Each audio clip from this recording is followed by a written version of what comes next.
I quit my job in the most dramatic way possible, and now I'm getting backlash. AITA. I never thought I'd be that guy, the one who quits a job in a blaze of glory, leaving chaos in his wake.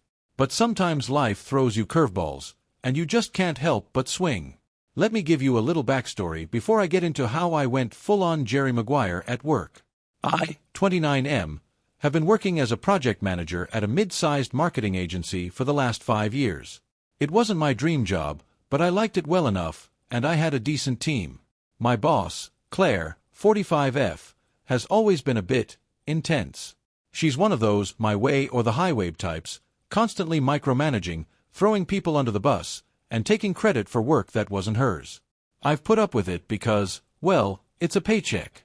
But recently, things got a lot worse.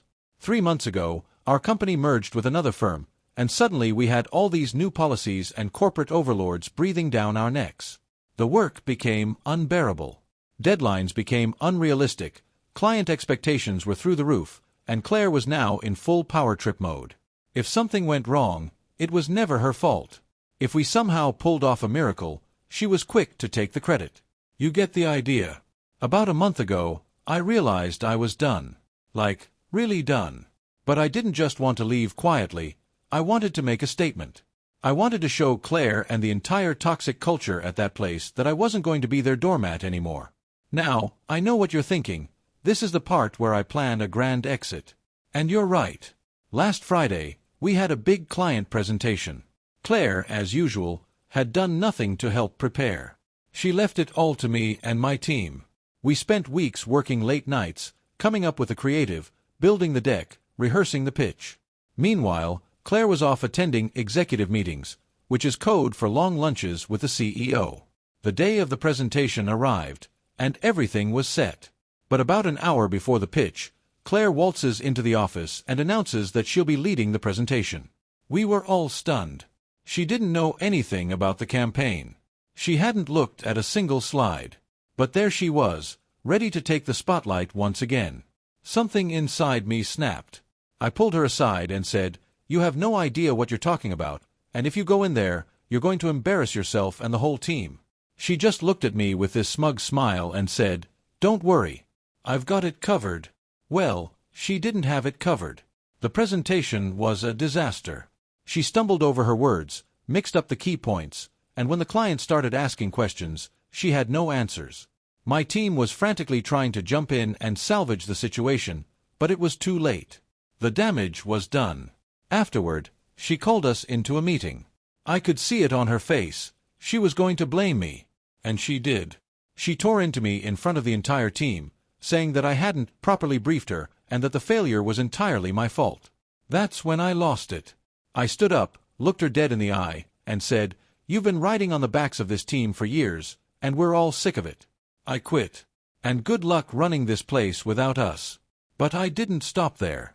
I marched out of the conference room, walked back to my desk, and sent an email to the entire company detailing exactly what had happened. I didn't hold back. I outlined how Claire had been taking credit for the team's work, how she'd sabotaged the presentation, and how she had no idea what she was doing as a leader.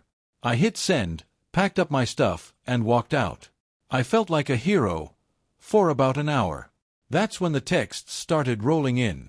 Some of my coworkers were cheering me on, saying it was about time someone stood up to Claire. But others, not so much. I got a few messages saying I'd burned bridges, that I'd made things harder for the rest of the team by leaving them in the lurch. Even my best friend at work, Lisa, 32F, texted me saying that while she agreed with everything I said, I shouldn't have sent the email. Apparently, upper management is furious, and there's now a full investigation into Claire's leadership. And then Claire texted me. She said that she's going to make sure I never work in marketing again. That I'm done in this industry, and that no one will ever hire me after the way I left.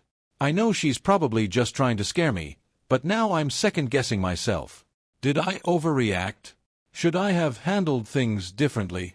So, Reddit, AITA for quitting my job in the most dramatic way possible? Was I justified in exposing Claire, or did I just ruin my career for no reason?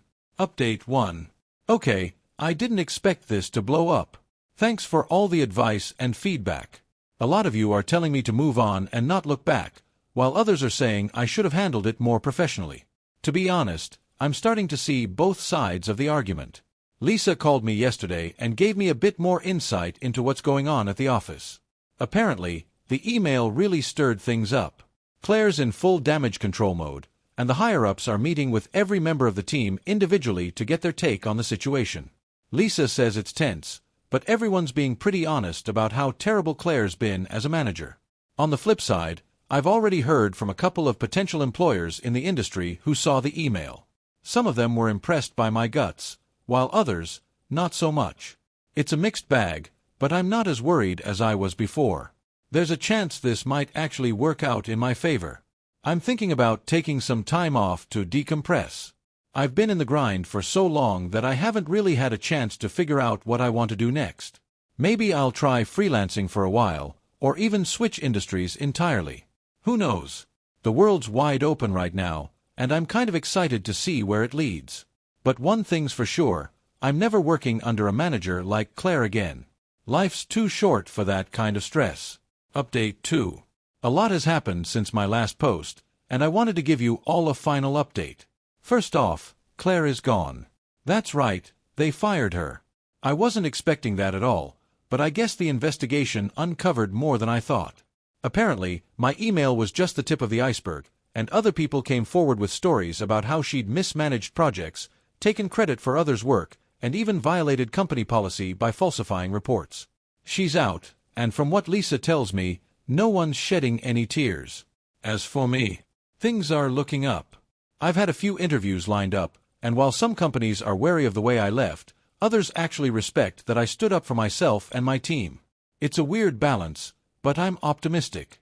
Oh, and for those of you asking if I've heard from Claire again, yes, I have. She sent me another text after she got fired, basically blaming me for ruining her career. She said she hopes I never find another job and that I'm toxic. I didn't respond. Honestly, it's just sad at this point. I'm still taking some time off to figure out my next move, but one thing's for sure, I'm not regretting my decision anymore. Life's too short to stay in toxic environments, and while I might have burned some bridges, I'm okay with that. Sometimes you've got to burn a bridge to light your way forward, right? So, was I the a-hole for quitting in such a dramatic way? Maybe. But I think it was worth it.